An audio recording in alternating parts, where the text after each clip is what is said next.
2018 Mazda 6 Signature, and today I'm going to show you both the good and the bad of the most luxurious mid-size sedan in its segment. Back when Mazda unveiled the new Mazda 6, journalists and buyers alike both loved the Mazda 6 for its responsive steering.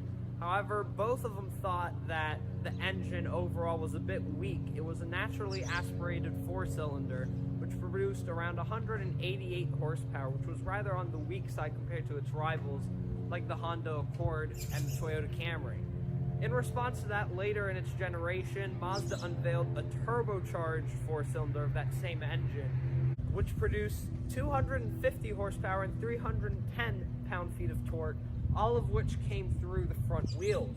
Now that engine is only available on the higher trimmed Mazda 6s, such as the Grand Touring, the Reserved, and Signature trim. This car, being the Signature, has that turbocharged four-cylinder. And with that out of the way, here's a tour of the 2018 Mazda 6. I mentioned before that this is the most luxurious car that you can get in the mid-size sedan market. And you can really tell that from its exterior styling. You can tell from the front, it all looks very premium, with the metal trim going across the car right here, the exaggerated front lip, even right here, the nice front grille. It all looks very nice. In the rear of the Mazda, you can see the metal trim has continued on from the front. It spans across the entire rear of the Mazda 6. And now onto the interior of the Mazda 6, where you can see this is one of the most premium interiors in the game. And as soon as you make it into the interior, you immediately notice the fantastic and luxurious materials that make up the Mazda 6. Spanning the entire dashboard is some yen wood, and right below that you have aluminum trim. And that aluminum trim isn't just specific to the dash, it spans all throughout the car. You can see the climate vent right here is made of metal, and when you move on over to the door panels, you can see the door handle as well as the trim that goes all the way throughout has that wood and metal feel to it. Even your seat controls are controlled by metal buttons. They feel really, really nice to the touch, and overall they feel very premium, especially when you look at it being surrounded by that piano black trim all throughout right there. Moving on over to the seat backs, you can see they even included some of that metal trim right there. You can see it just makes the overall car look very premium. Some other things that I like in the interior of the Mazda include both the heated and cooled seats that you get on both the passenger and driver's side seats. However, it is to my dismay that I need to inform you that you can only have one of the two working at the same time. You can't have both.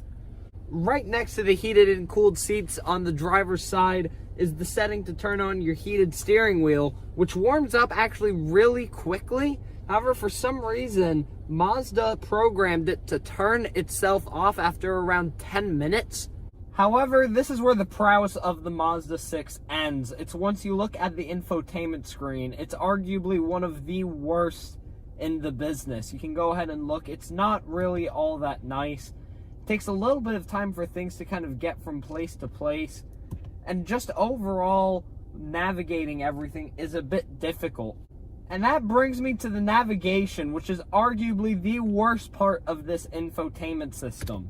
It's really kind of old looking. It looks like something that belongs in the 2000s, really. It's kind of been modernized a little bit, and it's fairly responsive to your touch, but it's still very, very slow and everything. My favorite part in the navigation is right here over at the 2D configuration. You can actually change it from 2D to what I call 2D plus, which slightly changes the camera angle, to 3D, which is what it's normally at.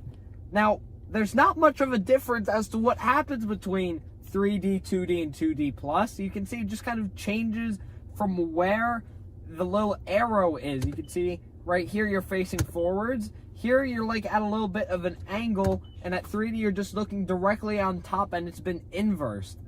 Another bit that I like from the navigation is the points of interest, where you can go ahead and look for all of these things that you might need while on a road trip. And for me, my personal favorite is help nearby, where you can go ahead and search through all of these various things right within the navigation system. Aside from the points of interest, there's also right here in the navigation info where you see the button, "Where am I?" Now, let's be honest, if you don't know where you're at and you're depending on your navigation system to find out where you are, you probably don't have cell phone service. So you're hoping maybe that the navigation will give you some useful, some useful bits of information. So you go ahead and press the "Where am I" button, and it proceeds to give you latitude, longitude, and altitude. Now, I don't know about you, but if I'm lost, I don't think that's going to help me out all that much, will it? So other than the metal and wooden trim, there's some other things that I like in the interior of the Mazda 6. The first of which I want to talk about is when you go into drive. Once you go into drive, you have the option to go into manual mode. You just need to put the shifter over to the side here. And in order to go up a gear, you need to actually go down, which makes sense. Because when you're driving and you're accelerating, you're being pushed back, which makes you want to shift downwards. As when you are braking, you're being pushed forwards, so going upwards brings it down. And the fun with the gear shifter doesn't end there. There's actually a second way that you can manually shift your gears. Once you go back in your manual mode, you can actually use paddle shifters, which are on the wheel. Go ahead on the right side and it shifts up, left side shifts down. So actually, you have two ways to go through your gears. And you'll see right next to the gear shifter is the sport button right here. There's actually only two modes in every Mazda sold. You have sport or regular mode.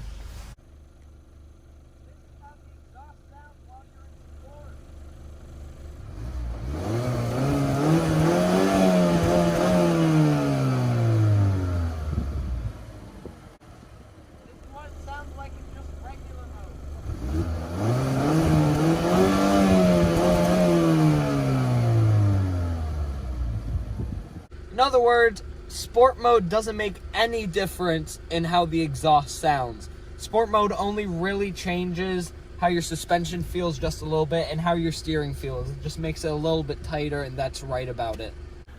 Another bizarre part of the Mazda 6 is the digital gauge cluster, and I put that in air quotes here because you go ahead and see it's not really fully digital. Both on the right and left side, those are real dials, but yet in the middle, this little phone size thing in the middle, that's all digital. You can go ahead and customize it by pressing the info button on the steering wheel, and it brings you all sorts of various speeds, such as what gear you're in and all of that, just like so. But it's kind of compromised. They didn't make it the entire screen. They only made it this little bit. Assumingly that's because of cost saving strategies, but nonetheless, it's both a weird and a good feature.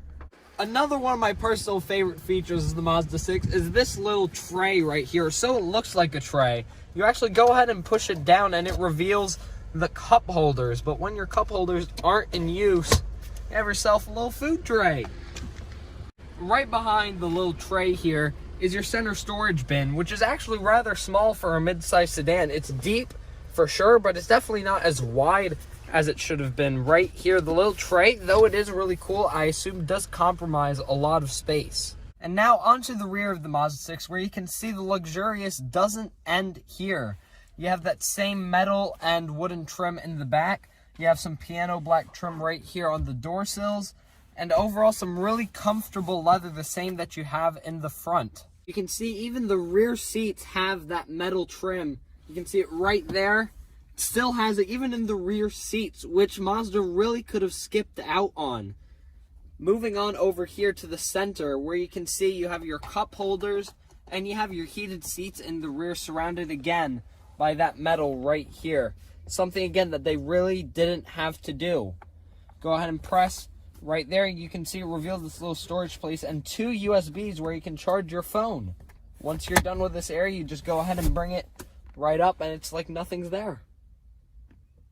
Also in the rear seats, you can see here you have this thing that really looks like a tray, but it isn't. It's actually just a little bit of an engraving here. You can see there's a bit of a space to where you can put your knees. So I have the seat right here at its farthest setting in the back. This is as far back as it'll go.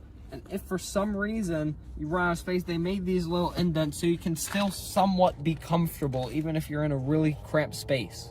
Now you can see here that there's actually no place for you to put the seats down. And that's because the only way that you can bring down the rear seats is by pressing these two buttons, or actually bringing them up. You do it just like this on both sides. It's like that. You go over to your rear seats and then they come down. And now it's time for me to see if I fit in the trunk, which is kind of a stupid question, really, because the trunk is nearly just as big as the Tesla Model S's trunk. And this is the Turbo 4 engine. Again, it has 250 horsepower and 310 pound-feet of torque. Within the engine bay, there's not a whole lot to talk about. You have an engine cover that really covers everything up, which is unlike the Mazda MX-5, which does not have an engine cover. So then, that was your tour of the 2018 Mazda 6 Signature. And as you can see, this is the most luxurious offering in the midsize sedan market. Sure, the car does have its downfalls every here and there, but really, this is arguably the best option in the midsize sedan market, and it's certainly my pick for what I would get if I were in that market. Thank you so much for watching, everybody. That's Alex Automotive. This is my cameraman. Hi. He's the one who helps make all of these videos possible, so a massive thank you for him to make this all work out. Thank you. Yep. When Mazda unveiled the Mazda... Shut up, you stupid bird! Back when Mazda unveiled